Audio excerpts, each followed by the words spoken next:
అనేటువంటిది మనిషి జీవితంలో ఎఫెక్ట్ ప్రభావం చూపిస్తుంది అనేటువంటిది నా feeling. So I want to know from you, మీ దగ్గర నుంచి నేను తెలుసుకోవాలనుకుంటున్నాను, నిజంగా పేరు మనిషి జీవితం పైన ప్రభావం చూపిస్తుందా లేదా?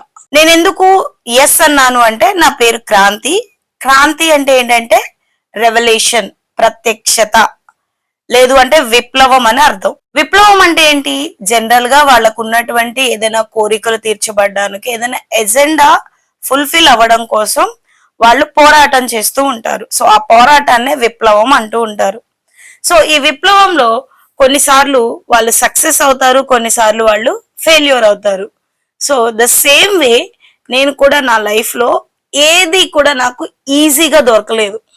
నేను దానికోసం చాలా చాలా చాలా కష్టపడాల్సి వచ్చింది. ఒక చిన్న సిల్లీ లేదా సింపుల్ ఉదాహరణ చెప్తా. చిన్నప్పుడు ఒక ఆడపిల్ల గాని ఒక మగపిల్లడు గాని పిల్లలుగా ఉన్నప్పుడు వాళ్ళు సైకిల్ నేర్చుకోవాలి అంటే వాళ్ళ మమ్మీనో డాడీనో కజిన్సో ఎవరో ఒకళ్ళు సపోర్ట్ ఉండి నేర్పించేటువంటి వాళ్ళు. కానీ నాకు కనీసం ఆ సపోర్ట్ అనేది కూడా లేదు. ఎందుకంటే మా నాన్నగారు లేరు, మా మమ్మీకి సైకిల్ తొక్కడమే రాదు కాబట్టి ఆబ్వియస్లీ తను నన్ను పెంచడం కోసం తను చేసేటువంటి వర్క్ వల్ల నాకు నేర్పించగలిగే వాళ్ళు కాదు. సో నాకు ఎవరు సిబ్లింగ్స్ లేరు. సో నాకు నేర్చుకోవడం అనేటువంటిది చాలా కష్టమయ్యేది.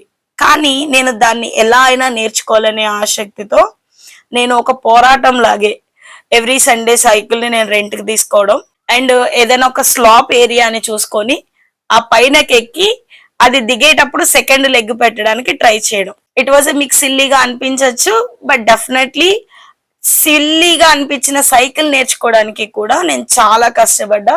ఫైనల్ డే నేను సైకిల్ నేర్చుకోగలిగాను.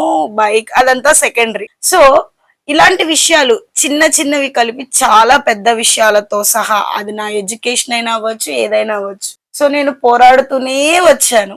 దేవుని మహాకృపను బట్టి చాలా వాటిల్లో సక్సెస్ ని చూశాను, కొన్ని విషయాల్లో ఫెయిల్యూర్ ని కూడా చూశాను. అందుకనే నాకు అనిపిస్తూ ఉంటది మన పేరు మన లైఫ్ మీద ప్రభావం చూపిస్తుంది అని. ఒకవేళ నేను చెప్పేది కరెక్టే అయితే గనక మీ పిల్లలకి మీరు పేరు పెట్టేటప్పుడు ఆచితూచి దాని మీనింగ్ ని తెలుసుకొని వాళ్ళకి పేరు పెట్టండి. మేబీ నేను రాంగ్ కూడా అయి ఉండొచ్చు, అది నా ఇమాజినేషన్ అయి ఉండొచ్చు. So what you are feeling about it అనేది కమెంట్ చేయండి. Thank you.